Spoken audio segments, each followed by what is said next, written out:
Assalamualaikum warahmatullahi wabarakatuh. Halo, perkenalkan nama saya Fatimah Az-Zahra dengan NPM 43433402202371. Kali ini saya akan membahas kembali materi fikih muamalah sebagai bagian dari tugas mata kuliah perbankan syariah yang dibimbing oleh Ibu Retno Resawati, SEMM. Semoga penjelasan saya bisa mudah dipahami dan dimengerti. Dalam surat Al-Baqarah ayat 275 dijelaskan mengenai larangan riba dan perbedaan antara jual beli dengan riba. Orang yang memakan riba diibaratkan seperti orang yang sedang kerasukan setan karena perilakunya yang tidak adil dan tamak.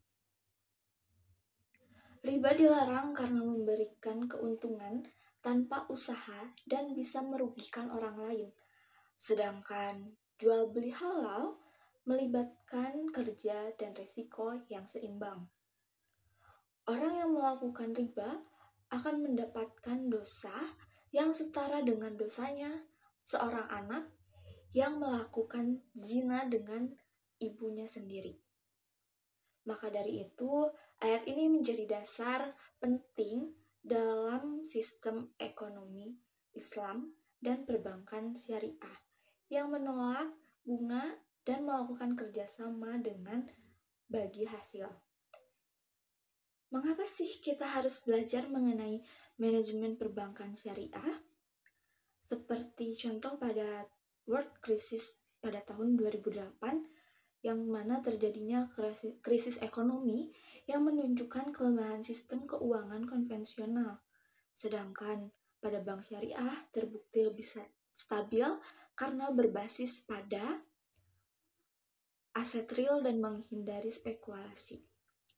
Bank syariah juga dapat bertahan lebih stabil dikarenakan melakukan bagi hasil, sedangkan bank konvensional lebih kaku karena melakukan sistem bunga. Lalu kedua ada world responses. Setelah terjadinya krisis ekonomi pada tahun 2008, banyak negara yang mulai melirik sistem keuangan syariah karena dianggap lebih stabil dan adil. Maka dari itu dunia mulai mengembangkan pendidikan dan praktik perbankan syariah. Lalu ada world population. Polusi muslim adalah terbesar kedua di dunia, sehingga kebutuhan akan layanan keuangan syariah juga bertumbuh dengan pesat. Lalu ada potensial aset kismet. Negara-negara seperti Qatar, Indonesia, Saudi Arabia, Malaysia, Uni Emirat Arab, dan Turki memiliki potensial besar untuk menjadi penggerak utama ekonomi dan keuangan syariah. Lalu selanjutnya ada mindset of HCI, yaitu cara berpikir yang menekankan pentingnya inovasi. Dalam perbankan syariah, setiap individu harus beretika, kreatif, dan berinovasi agar bank syariah dapat berkembang dan dapat bersaing di era modern. Lalu ada fikih muamalah.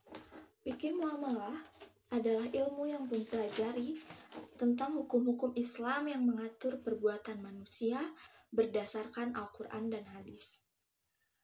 Secara sederhana, fikih berarti pemahaman mendalam tentang hukum syariat seperti tata cara ibadah, muamalah, pernikahan, warisan, dan lain-lain, agar kehidupan seorang muslim sesuai dengan ajaran Islam.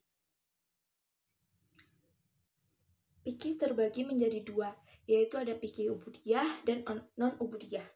Yang pertama, ubudiyah membahas tentang hukum-hukum ibadah dan penghambaan kepada Allah secara langsung, yang terdiri dari toharoh, zakat, puasa, dan haji.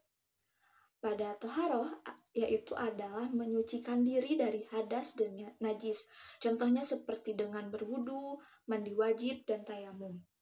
Lalu pada sholat, yaitu Sholat adalah hal wajib bagi setiap umat muslim. Sholat terdiri dari sholat wajib 5 waktu dan sholat sunnah lainnya.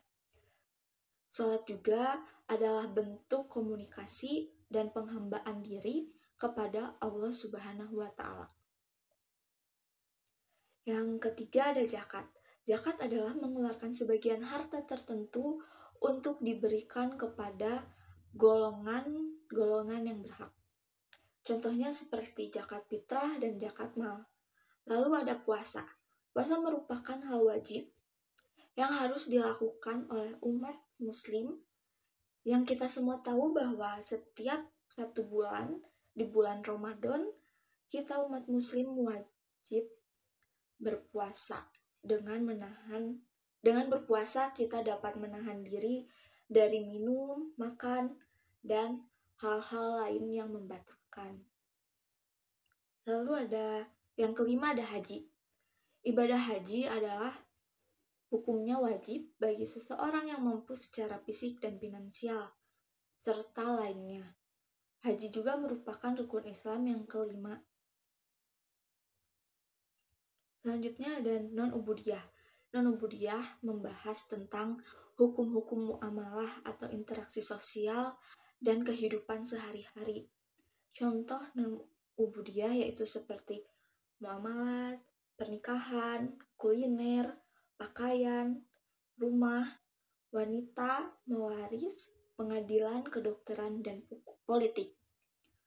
Fikih juga termasuk ilmu yang mengikuti dengan perkembangan zaman atau kontemporer.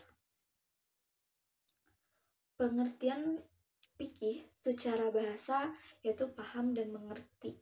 Sedang secara istilah fikih merupakan hukum-hukum syariah yang amaliyah yang diambil dari dalil-dalil tafsili. Serta secara urgensi mempelajari fikih yaitu wajib karena fikih adalah perintah Allah. Demikian penjelasan dari saya mengenai fikih muamalah. Semoga apa yang saya sampaikan dapat bermanfaat dan menambah wawasan bagi kita semua. Terima kasih atas perhatiannya. Wassalamualaikum warahmatullahi wabarakatuh.